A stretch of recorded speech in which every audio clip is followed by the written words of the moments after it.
Chapter 10 is about writing systems, visual representations of speech.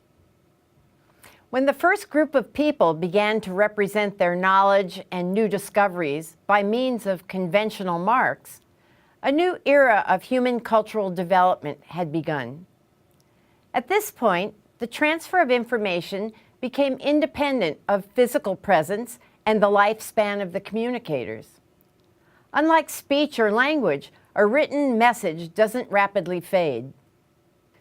Writing is secondary to speech in a number of ways. First of all writing systems are based on spoken language. The reverse is never true. A spoken language is never based on writing.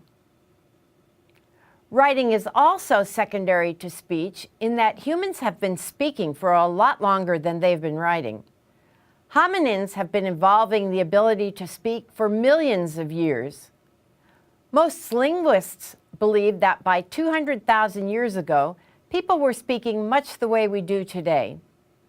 By contrast, the first true writing is only about 5,000 years old.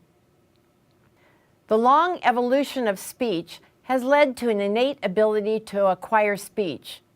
But of course, writing must be taught formally. In addition to this, writing is secondary to speech in that everyone acquires speech naturally and quickly and passes through the same stages of acquisition. The same is not true for writing. Many children find it difficult to learn reading and writing, take a long time to learn to read and write, and learn reading and writing in different ways than other children. Also, many spoken languages don't even have a writing system. In cultures that have a writing system but no universal education, there may be a high rate of illiteracy, with many people not able to read and write. Picture writing, like cave paintings, represents things and events, whereas true writing visually represents some element of speech. Different writing systems reflect speech or linguistic principles in different ways. There are three main types of writing, which are defined in terms of how each represents speech. The first is logographic writing, word writing, in which the symbols stand for whole words or morphemes. These logograms represent the word without indicating its pronunciation. The second system is called syllabic writing. In this system, each symbol represents one syllable. The third type of writing is called alphabetic writing. In this system, each symbol ideally corresponds to individual phonemes. Each writing system uses one of these principles predominantly, but each system actually mixes the forms to varying degrees. For example, although English is a predominantly alphabetical system, it uses all three types of symbols. For example, the letter P is an alphabetic symbol that represents the phoneme P. But some English writing symbols are logographic. For instance, the symbols normally found on the top row of a computer or typewriter are logograms. These keys include the Arabic numerals 1, 2, 3, and the rest, and the symbols at, $, $, %, The numeral 3 stands for a whole word. That word is 3 in English, but it also stands for the same concept in the writing of German, French, Greek, Italian, Japanese, and numerous other languages. In each language, the concept 3 would be expressed by different sounding words. So the symbol 3 does not carry a specific phonetic value or pronunciation. In a like manner, such symbols as at, $, $, %, and ampersand are all logographic.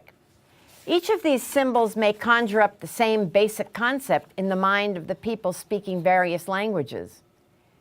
Each person would use a word from his or her own language to label the concept. English also has some syllabic symbols. For instance, some people spell barbecue with the abbreviated form bar, B, Q. In this form, the second letter B stands for the syllable B, and the letter Q for the syllable Q. Often the word OK is spelled with the letters O and K, representing the syllables. When people first started making marks that were meaningful, it was important that others could understand them. So the most important step in the development of writing was the invention of syllables that had a meaning that everyone agreed upon. But perhaps the second most important step was when some of these symbols came to represent not words, but sounds. Once this phoneticization of symbols occurred, the symbols could be used in all words that contained the sound they represented. So for instance, the original meaning of this logogram might have been for of anything. The original meaning of a logogram that looked like a bee may have been the insect bee.